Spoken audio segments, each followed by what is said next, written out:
Hai semuanya, perkenalkan nama aku Zafira Alvina. Jadi kali ini aku ingin membahas tentang peraturan tipografi dari 13, 14, dan 15. Peraturan ke-13, upayakan untuk rek yang konsisten dan ritmis. Dari rek yang aneh dan berbentuk canggung, serta hindari rek yang mengulang dan pola yang mudah ditebak pada akhir baris. Tujuan rek yang efektif tidak hanya untuk menambah estetika saja, tetapi jika rek terartikulasi secara baik, konsisten, dan berirama, pembaca dapat menggerakkan pandangannya secara lembut. Jadi kita akan masuk ke contoh penggunaan rek yang baik dan tidak.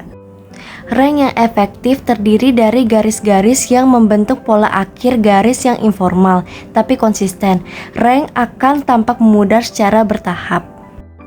Untuk baris pertama, rek menjadi kurang efektif ketika ujung garis tidak cukup berbeda satu sama lain.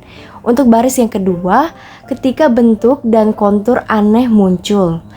Untuk baris yang ketiga, ketika garis panjang dan garis sangat mirip sehingga menciptakan pola berulang dan dapat diprediksi. Peraturan ke-14, bedakan bagian antar paragraf dengan jelas, jangan mengganggu integritas dan konsistensi dari sebuah teks. Paragraf baru biasanya ditandai dengan dua cara, yaitu secara indentasi atau melengkap satu baris tanpa perlu inden, meskipun masih ada cara-cara lain yang dapat digunakan, namun kita perlu hati-hati. Jadi kita langsung saja masuk ke cara 1. Untuk baris yang pertama, itu merupakan indikasi paragraf umum dengan cara indentasi. Sedangkan untuk baris yang kedua, itu interval spasi yang memisahkan paragraf. Untuk cara yang kedua, untuk indikatif paragraf akan tetap tapi harus digunakan dengan hati-hati dalam contoh ini.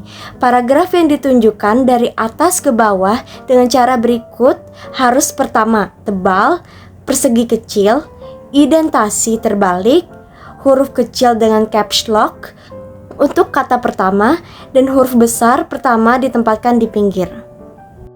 Peraturan ke-15, hindari widow dan orphan. Jadi kita harus tahu pengertian widow dan orphan. Widow adalah kata atau baris yang sangat pendek yang ada di awal atau akhir kalimat. Sedangkan orphan adalah suku kata terakhir yang ada di akhir paragraf. Jadi, kedua hal ini kita harus hindari karena sangat mengganggu konsentrasi untuk pembaca. Jadi, kita dapat melihat contoh dari orphan yang merupakan kata sisa dari suatu paragraf. Dapat kita lihat contoh dari widow yang merupakan kata atau baris yang sangat pendek yang ada di awal atau akhir paragraf. Tadi merupakan penjelasan dari peraturan tipografi dari yang ke-13, 14, dan 15. Semoga kalian dapat memahami apa yang aku sampaikan. Sekian dan terima kasih. Dadah.